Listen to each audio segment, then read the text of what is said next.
Friends, मैं आशीष स्वागत करता हूं आपके अपने यूट्यूब चैनल पर। जैसा कि आप सभी पता है कि इसमें जो अंकित सर का वीकली मॉक टेस्ट आता है उसका हम लोग सोल्यूशन करते हैं। ठीक है, इस वीडियो में हम लोग देखेंगे एसएससी जीडी जो आपका 2024 से 25 मतलब इसका एग्जाम डेट आ गया है, फरवरी में आपका एग्जाम स्टार्ट है, तो उसके मॉक टेस्ट को हम लोग सॉल्व करेंगे और अच्छे कंसेप्ट के साथ सीखेंगे। ठीक है, इसमें हम इस पूरे मॉक टेस्ट में से केवल 20 मैथ के सवाल जो आते हैं आपके एग्जाम में, उस 20 मैथ के सवाल को अच्छे कंसेप्ट के साथ और कम से कम टाइम के अंदर हम कोशिश करते हैं कि आपको समझाते हुए सॉल्व करा दें। ठीक है, तो पूरा वीडियो जरूर देखिएगा। हम कोशिश करेंगे कि आपका जो पूरा सोल्यूशन होगा मेरा 25 से 30 मिनट के अंदर होगा। ठीक है, 25 से 30 मिनट के अंदर आपको पूरा क्वेश्चन हम समझाने का प्रयास करेंगे, तो फुल वीडियो जरूर देखिएगा। अगर आपको किसी भी क्वेश्चन में कोई प्रॉब्लम होगा तो उसे कमेंट कीजिएगा, हम बताने का दोबारा प्रयास करेंगे। ठीक है, देखिए जैसे हम यहाँ बना रहे हैं, अगर आप वैसे बनाइएगा तभी जाकर आपका स्कोर बढ़िया हो पाएगा और कम से कम टाइम लगेगा। ठीक है, क्योंकि आप मैथ और रीजनिंग में अगर ज़्यादा टाइम लेंगे तो आगे के आपका जो सब्जेक्ट है उसमें कम टाइम बचेगा, तो आपका स्कोर कम हो जाएगा। और इन दोनों सेक्शन जो आपका मैथ है और रीजनिंग है, इसमें आपको फुल में फुल स्कोर करना ही पड़ेगा, तभी जाकर आप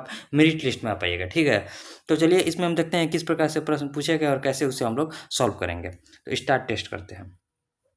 यहाँ देखिए, देखिए ये जो है 1 दिसंबर 2024 आज ही का दिन है। आपके एग्जाम में 60 मिनट यानी कि 1 घंटा का समय मिलेगा और यहाँ 100 क्वेश्चन ना होकर 80 क्वेश्चन रहेगा, क्योंकि आपको हिंदी या इंग्लिश में से कोई एक सब्जेक्ट चुनना होता है। ठीक है, तो यहाँ हम लोग केवल 20 क्वेश्चन को देखेंगे और अच्छे कंसेप्ट के साथ देखेंगे, वो 20 हमारे मैथ के प्रश्न होंगे। ठीक है, तो चलिए अब क्वेश्चन नंबर 1 से हम लोग स्टार्ट करते हैं। अब यहाँ से मेरा सोल्यूशन देखिएगा। देखिए क्वेश्चन नंबर 1 क्या कर रहा है। क्वेश्चन कर रहा है कि एक शहर की जनसंख्या प्रति वर्ष 20% की वृद्धि होती है। ठीक है, प्रति वर्ष 20% की वृद्धि होती है। यदि उसकी वर्तमान जनसंख्या 80 लाख है तो 3 वर्ष पूर्व और 2 वर्ष पूर्व की जनसंख्या के बीच का अंतर क्या होगा। यानी कि 3 वर्ष पूर्व, मान लीजिए वर्तमान जनसंख्या कुछ भी हो, मान लीजिए 3 वर्ष पूर्व उसकी जनसंख्या अगर 100 थी, 3 वर्ष पूर्व ही मान लीजिए कि उसकी जनसंख्या जो थी वो 100 थी, तो उसके अगले वर्ष 20% बढ़ी होगी, तो 20% बढ़ेगी तो 100 में 20 का वृद्धि होगा तो कितना हो जाएगा, 120 हो जाएगा। फिर उसके अगले वर्ष भी बढ़ी होगी 20%, तो 20% अगले वर्ष फिर बढ़ी होगी तो कितना, 120 का 20% होता है 24, यानी कि अब यहाँ जनसंख्या हो जाएगी 144। ठीक है, अब आगे फिर एक और बार बढ़ेगी तो 144 पर 20% की और वृद्धि होगी।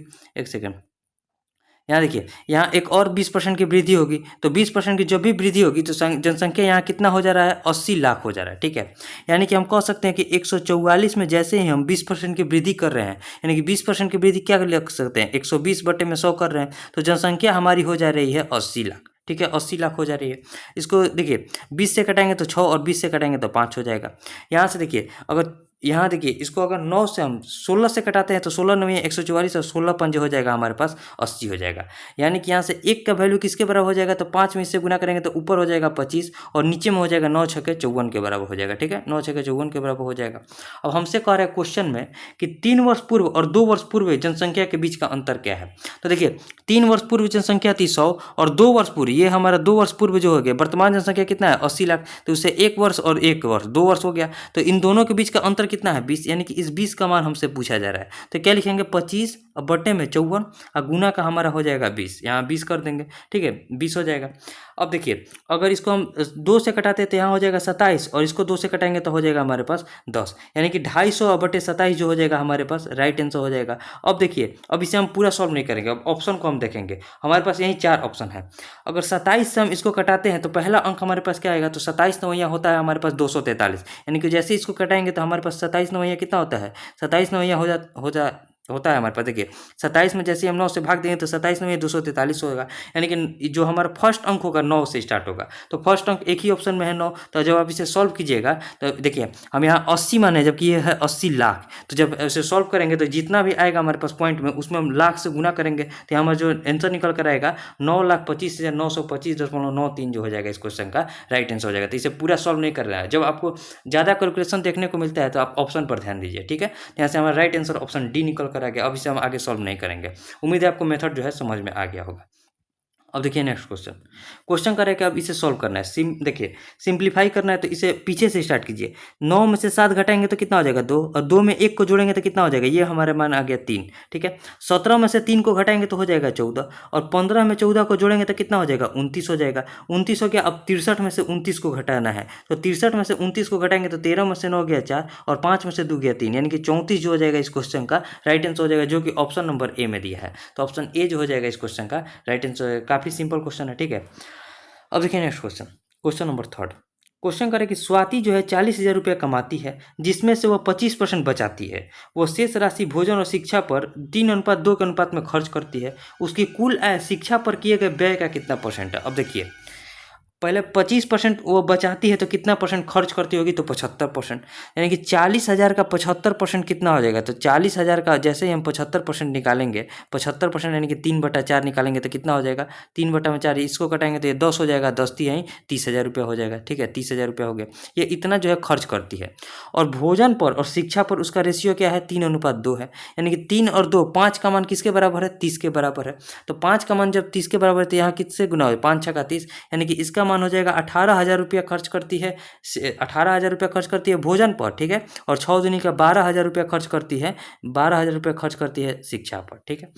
अब कह रहे हैं कि जो शिक्षा पर खर्च कर रही है वो टोटल राशि का कितना परसेंट है? यानी कि 12,000 रुपया खर्च हो रहा है किस पर? शिक्षा पर। टोटल राशि उसके पास कितना था, कितना कमाती थी? तो 40,000 रुपया। तो 40,000 जो है 40,000, 12,000 जो है 40,000 का कितना परसेंट है, यही हमसे क्वेश्चन में पूछ रहा है। तो देखिए 1 2 3 जीरो है तो यहाँ 1 2 3 जीरो कट जाएगा, और 1 जीरो से ये भी कट जाएगा। 4 से इसको कटाएंगे तो कितना हो जाएगा? 3 4 3 12, 10 3 कितना हो जाएगा? 30% जो है वो टोटल कमाई का 30% शिक्षा पर खर्च करे, यानी कि ऑप्शन ए जो हो जाएगा इस क्वेश्चन का राइट आंसर हो जाएगा। उम्मीद है आपको समझ में आ गया होगा, ठीक है। जिस प्रकार से क्वेश्चन कर रहे हैं बस आप उस मतलब क्वेश्चन के लैंग्वेज के अनुसार अगर चलिएगा तो आप इस टाइप के क्वेश्चन को आसानी से बना दीजिएगा, ठीक है।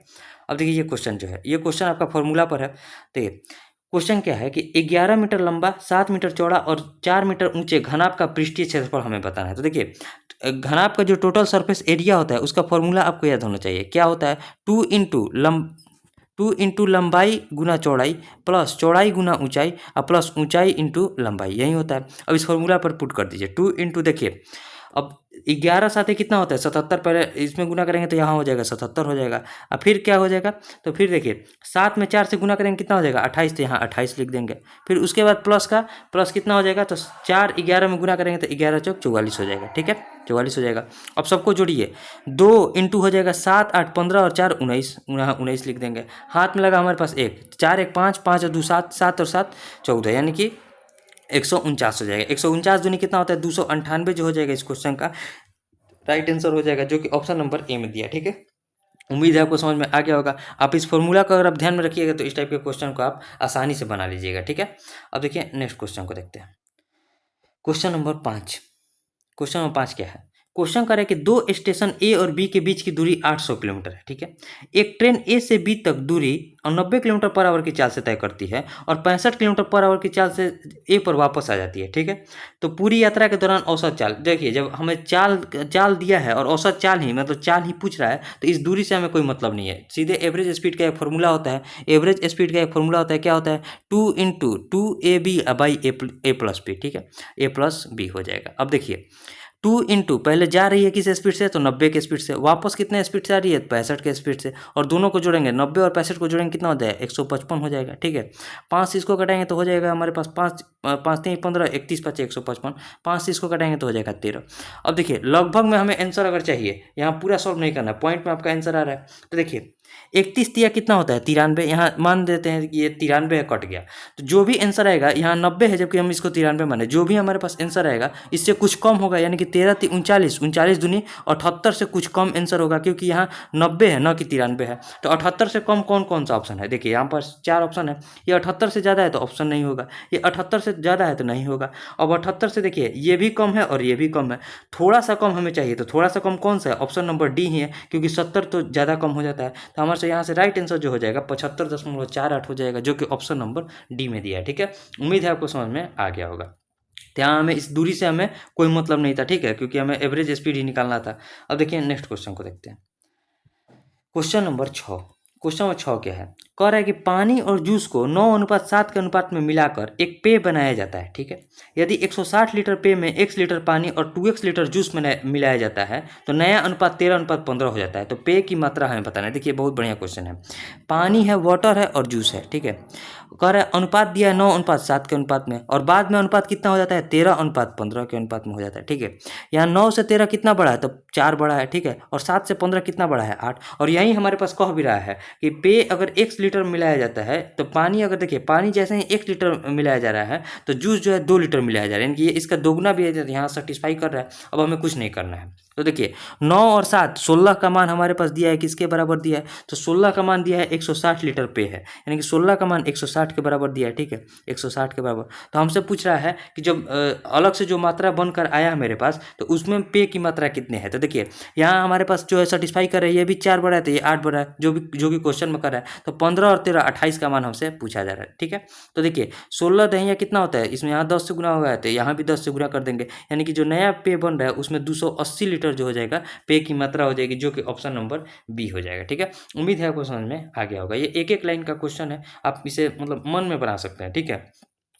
अब देखिए नेक्स्ट क्वेश्चन, क्वेश्चन नंबर 7, ये बेईमान दुकानदार वाला क्वेश्चन है। कह रहा है कि एक बेईमान विक्रेता जो है क्रय मूल्य पर 10% की हानि पर एक वस्तु बेचता है, ठीक है, लेकिन 50 ग्राम के स्थान पर 40 ग्राम बाट का प्रयोग करता है। तो उसके उसके कहता है उसके लाभ प्रतिशत की गणना करना है। देखिए 100 रुपये का चीज़ है और बोल रहा है कि हम 90 रुपये में बेच देंगे, क्योंकि वो 10% हानि पर बेच रहा है। लेकिन अगर उसे जहाँ 50 ग्राम देना था, 50 ग्राम, वो दे कितना रहा है, 40 ग्राम ही। तो उसके लिए 50 ग्राम की कीमत 100 रुपया होगी, ठीक है।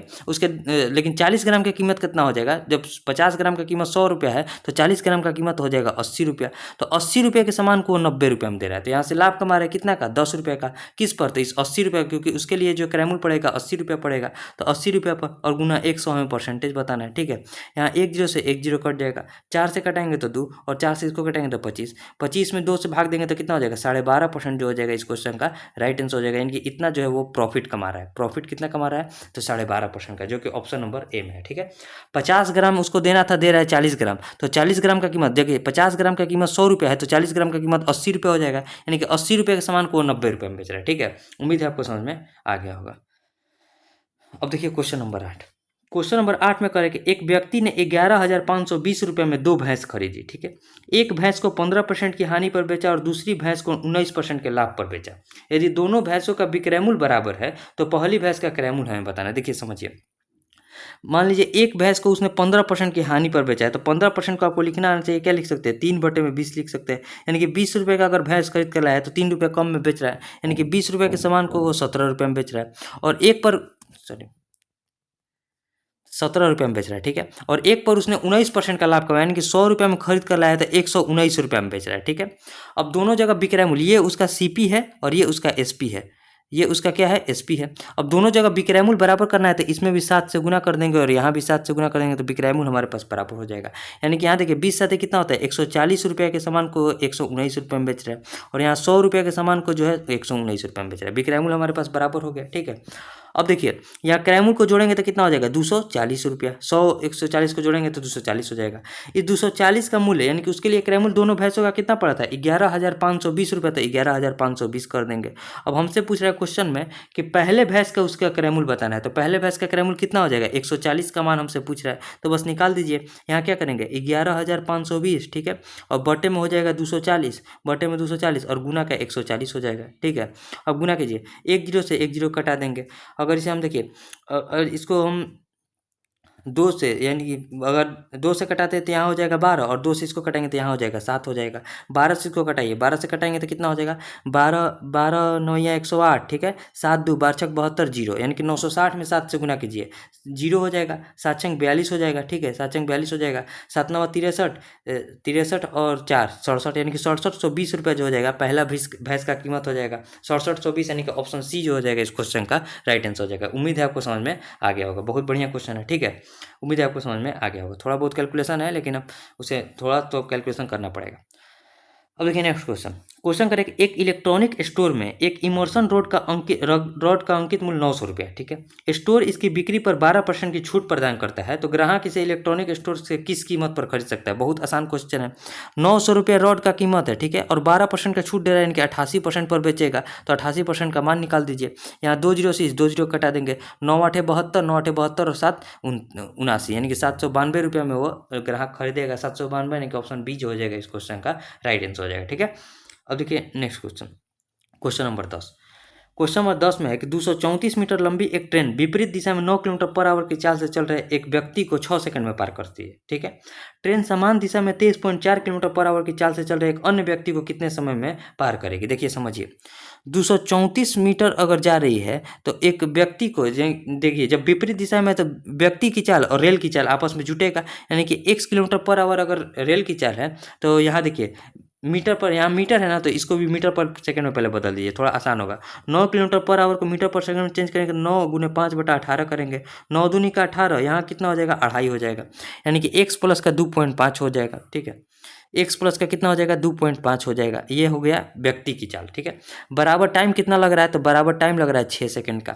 अब इसमें गुना कीजिए, तो यहाँ हो जाएगा 234 बराबर किसके हो जाएगा, तो 6x प्लस का 25 6 का 150, यानी कि 15 हो जाएगा, यानी कि 6x बराबर हो जाएगा। देखिए 234 में से 15 को घटाएंगे तो कितना हो जाएगा, 219 हो जाएगा, 219 हो जाएगा, 219 + 24। ठीक है, 219। अब बटे में देखिए, यहाँ से x का मान निकालेंगे तो यहाँ कितना हो जाएगा, तो 219 बटे में 6 हो जाएगा।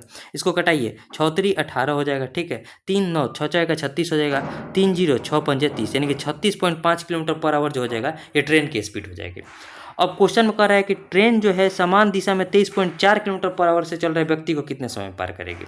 तो 23.4 किलोमीटर पर आवर को मीटर पर सेकंड में चेंज कर दीजिए पहले। तो क्या करेंगे, तो 23.4 है, इसको मीटर पर सेकंड चेंज करेंगे, क्या करेंगे, तो 5/18 से गुना करेंगे। ठीक है, 18 से इसको कटाएंगे तो कट जाएगा, 18 एकम 18, 18 पचे 18 एकम 18, 18 तिया 54, 1.3 हो जाएगा, 13 पंजे कितना होता है, 65, यानी कि 6.5 मीटर पर सेकंड जो हो जाएगा, इसमें व्यक्ति की चाल हो जाएगी। इसको ध्यान में रखिएगा, यहाँ जो हो जाएगा 6.5 हो जाएगा। अब देखिए, अब 234 मीटर को ही तय करना है, ट्रेन का स्पीड कितना है, तो 36.5 है। ठीक है, और व्यक्ति का स्पीड कितना है, तो व्यक्ति का स्पीड है 23.4, यानी कि 6.5 निकल कर आ गया, जब मीटर पर सेकंड चेंज किए तो। ठीक है, 6.5 आ गया। अब यहाँ देखिए, ये हो गया डिस्टेंस, ये हो गया स्पीड, क्योंकि समान दिशा में चल रहा है। देखिए समान दिशा में चल रहा है, इसलिए चाल को हमने माइनस किया है। तो यहाँ से अब हम निकालेंगे तो समय का मान निकल कर आ जाएगा। ठीक है, तो 234 बटे में 36 में से 6 गया, 36 में से 6 गया तो 30 बचेगा।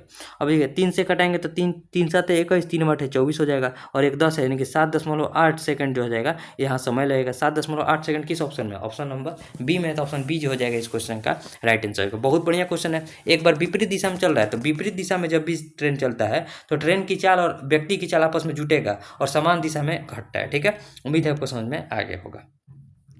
अब यहाँ देखिए, क्वेश्चन करेंगे, एक त्रिभुज के क्षेत्रफल 486 सेंटीमीटर स्क्वायर है और इसकी भुजा दिया है 3:4:5, यानी कि इससे पता चल रहा है कि त्रिभुज जो है समकोण त्रिभुज है। ठीक है, समकोण त्रिभुज है, तो हमसे त्रिभुज की परिधि पूछ रहा है। तो देखिए सिंपल अब बना दीजिए, मान लीजिए ये हो गया त्रिभुज का डायग्राम। ठीक है, ये भुजा 3 है, ये भुजा 4 है, तो ये भुजा 5 हो जाएगा। ठीक है, अब इसका फॉर्मूला क्या होता है, तो त्रिभुज के क्षेत्रफल का फॉर्मूला होता है 1/2 आधार गुने ऊंचाई। ठीक है, तो यहाँ आधार कितना है, तो आधार है 4x, तो 4x कर देंगे। ऊंचाई कितना है,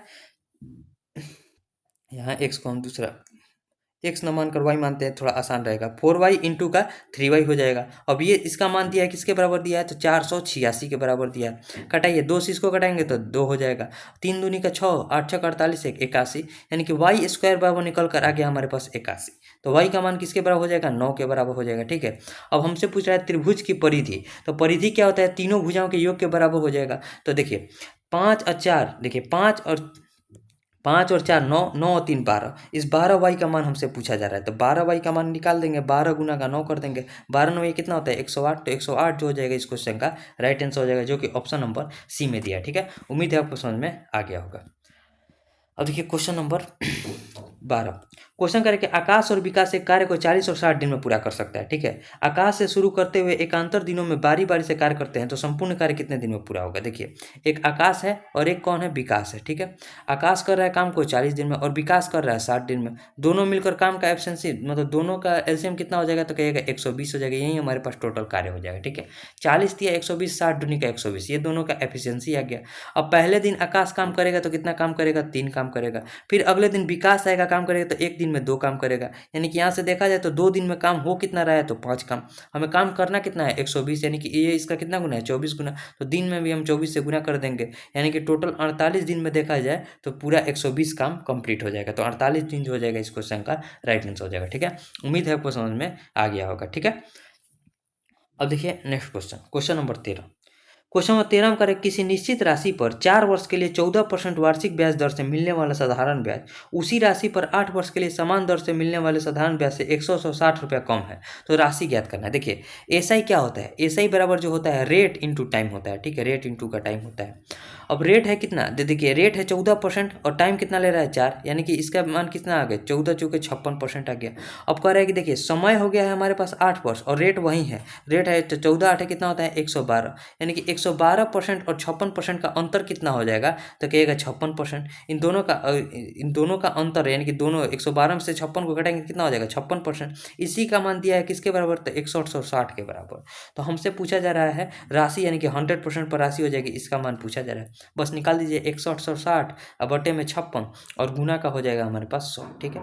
अब देखिए इसको कटाइए, अगर इसको हम ये पूरा हमारा कट जाएगा और 56 देखिए कट जाएगा पूरा, 56 एकम 56 हो जाएगा, 5 6 56 एकम 56 110 से पूरा कट जाएगा। 110 में 100 से गुना करेंगे तो 11,000 रुपया जो हो जाएगा उसके मूलधन पर हो जाएगा, यानी कि राशि कितनी हो जाएगी 11,000, जो कि ऑप्शन नंबर सी में दिया, ठीक है। काफ़ी सिंपल सवाल है, उम्मीद है आपको समझ में आ गया होगा, ठीक है। अब देखिए नेक्स्ट क्वेश्चन, क्वेश्चन नंबर 14।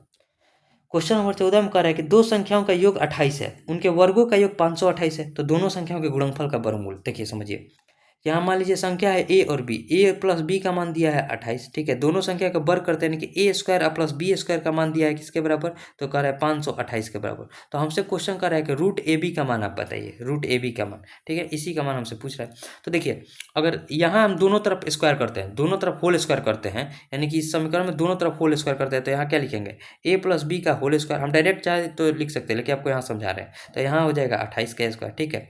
अब इसको तोड़िए, इसको तोड़ेंगे तो लिखेंगे, देखिए इसको अगर हम तोड़ते हैं तो इसको दो तरीके से लिख सकते हैं। यहाँ से ए प्लस बी का मान, यहाँ से क्या लिख सकते हैं, तो ए स्क्वायर प्लस का बी स्क्वायर और प्लस का 2ab लिखेंगे, 2ab बराबर किसके हो जाएगा, तो 28 का स्क्वायर आपको याद होना चाहिए 784 होता है, ठीक है, 784 हो जाएगा। अब यहाँ से 2ab बराबर कितना हो जाएगा, 2ab बराबर कहिएगा तो 784। अब देखिए इसका मान हमारे पास आया है कितना है 528, तो इसको घटा देंगे, 528 घट गया, तो यहाँ से घटेगा तो ए बी का मान किसके बराबर हो जाएगा, तो ए बी का मान देखिए 14 में से 8 गया 6 बचा, यहाँ 7 में से 2 गया 5 बचा, और 7 में से 5 गया 256, अब बटे में 2 हो जाएगा, यहाँ 2 हो जाएगा, इसको कटाएंगे तो कितना हो जाएगा 128 हो जाएगा, ठीक है। अब समझिए हमें रूट ए बी का मान पूछ रहा है, तो यहाँ हम क्या करेंगे रूट ओवर 128 कर देंगे, ठीक है। रूट 128 कर देंगे तो 64 दूनी 128 होता है, यानी कि इसको क्या लिख सकते हैं 64 गुना का 2 लिख सकते हैं ना, 64 गुना का 2, 64 को बाहर निकालेंगे तो 8 और रूट 2 हो जाएगा, 8 रूट 2 जो हो जाएगा इस क्वेश्चन का राइट आंसर हो जाएगा, जो कि ऑप्शन नंबर ए में दिया है। तो ऑप्शन ए जो हो जाएगा इस क्वेश्चन का राइट आंसर हो जाएगा, ठीक है। काफ़ी सिंपल सवाल है, आपको केवल फॉर्मूला याद होना चाहिए था, ठीक है। अब देखिए next question, question number 15। Question number 15 करें कि एक कक्षा में 60 विद्यार्थी है, संपूर्ण कक्षा का औसत वजन 42 केजी है, ठीक है। यदि कक्षा में 36 लड़के और सभी लड़कों का औसत वजन 50 केजी है, तो सभी लड़कियों का औसत वजन एलिगेशन पर बनाइए। यहाँ मान लीजिए बॉय हो जाएगा और यहाँ गर्ल हो जाएगा। बॉय का औसत वजन कितना है 50 और लड़की का हमें बताना है, तो इसको हम मान लेते हैं 100 होते हैं। टोटल कक्षा का औसत वजन है 42, ठीक है। अब यहाँ देखिए कक्षा में 36 लड़के हैं और टोटल विद्यार्थी कितने हैं, तो 60, तो 60 में से 36 गया तो लड़की कितनी होगी 24 लड़की होगी, ठीक है। अब दोनों का रेशियो निकाल लेते हैं, 12 या 36, 12 दूनी 24 हो जाएगा। अब इसमें देखिए क्या करते हैं, इसमें इससे गुना करेंगे तो 50 तिया हो जाएगा हमारे पास 150, और इसमें इससे गुना करेंगे तो इसमें इससे गुना करेंगे तो 2 में 1 से गुना करेंगे तो 2x हो जाएगा, बराबर देखिए 42 में हम इन दोनों के योग से गुना करते हैं, यानी कि 42 गुना का कितना हो जाएगा 3 और 2 5 हो जाएगा। यहाँ से 2x का मान निकालेंगे तो कितना हो जाएगा 42 पंजे 210, 210 में से 150 गया, कितना बचा हमारे पास, तो 60 बचा, ठीक है, 60 बचा। यहाँ से x का मान किसके बराबर हो जाएगा, तो 60 में हम 2 से भाग दे देंगे, तो 60/2 यानी कि 30 जो हो जाएगा लड़कियों का औसत हो जाएगा 30, यानी कि ऑप्शन नंबर ए जो हो जाएगा इस क्वेश्चन का राइट आंसर हो जाएगा। यहाँ से लड़कियों का औसत वजन निकल कर आ गया हमारे पास 30 के लिए, ठीक है। उम्मीद है आपको समझ में आ गया होगा। अब देखिए क्वेश्चन नंबर 16। क्वेश्चन करें कि ए बी से 25% अधिक है और बी सी से 30% कम है, यदि सी डी से 20% अधिक है तो ए डी का कितना परसेंट है। देखिए बहुत बढ़िया क्वेश्चन है। ए और बी का रेशियो दिया है कितना, ए बी से 25% अधिक है, यानी कि बी अगर 4 है तो ए कितना है 5 है, ठीक है। और बी और सी का रेशियो दिया है कितना, तो कह रहा है कि बी सी से 30% कम है, यानी कि अगर सी 10 है तो ये कितना है, तो 7 है, ठीक है, 7 है। और सी और डी का रेशियो दिया है कितना, सी डी से 20% अधिक है, यानी कि डी अगर 5 है तो ए कितना है 6 है। अब यहाँ से देखिए ए रेशियो डी निकालना है हमें पहले, तभी जाकर उन दोनों का मान निकाल सकेंगे। यहाँ ए है यहाँ डी है, तो इसमें कुछ नहीं करना है, इन तीनों को गुणा कीजिए। तो देखिए 7 × 42 पंजे कितना होता है 210, 210, यहाँ 210 हो जाएगा, और इसको गुना करेंगे 10 चौके 40 पंजे 200 हो जाएगा, ठीक है 200। अब यहाँ समझिए, एक जीरो से एक जीरो कटा दीजिए। अब कह रहा है कि डी से कितना अधिक है, तो 20 से 21 कितना अधिक है, एक अधिक है, किससे, तो इस 20 से, और गुना 100 में परसेंटेज बताना है, ठीक है। 20 पंजे कितना होता है 100, यानी कि 5% जो हो जाएगा इस क्वेश्चन का राइट आंसर हो जाएगा, जो कि ऑप्शन नंबर सी में दिया है, ठीक है। उम्मीद है आपको समझ में आ गया होगा। अब देखिए नेक्स्ट क्वेश्चन, क्वेश्चन नंबर 17।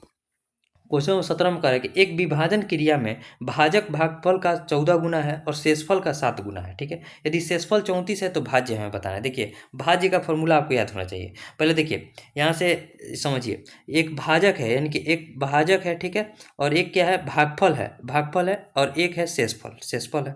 अब यहाँ से देखिए कह रहा है कि भागफल का 14 गुना है, यानी कि अगर ये एक है तो ये कितना है 14 है, और शेषफल का 7 गुना है, यानी कि ये हो जाएगा 2। अब इसका मान हमारे पास दिया हुआ है कितना, तो इसका मान दिया हमारे पास 34, यानी कि 2 का मान जब 34 के बराबर है, तो 2 का मान जब 34 के बराबर है तो 1 का मान किसके बराबर हो जाएगा 17 के, और इसका मान किसके बराबर हो जाएगा, तो 17 में 14 से हम लोग गुना कर देंगे, ठीक है। अब भाज्य बराबर फॉर्मूला होता है, भाज्य बराबर क्या फॉर्मूला होता है, भाज्य बराबर जो फॉर्मूला होता है वो भाजक गुने भागफल, यानी कि डी इंटू क्यू प्लस का शेषफल होता है। अब देखिए सॉल्व कीजिए, इसको करेंगे तो 14 इंटू 17, इसका मान किसके बराबर है, तो 14 इंटू 17 के बराबर है, तो 14 इंटू 17 कर देंगे, ठीक है। और गुना क्यू का मान किसके बराबर आ गया, तो 17 के, तो यहाँ 17 कर देंगे। अब प्लस रिमाइंडर का मान दिया था, यानी कि शेषफल का मान कितना दिया था 34 दिया था, 34 करेंगे।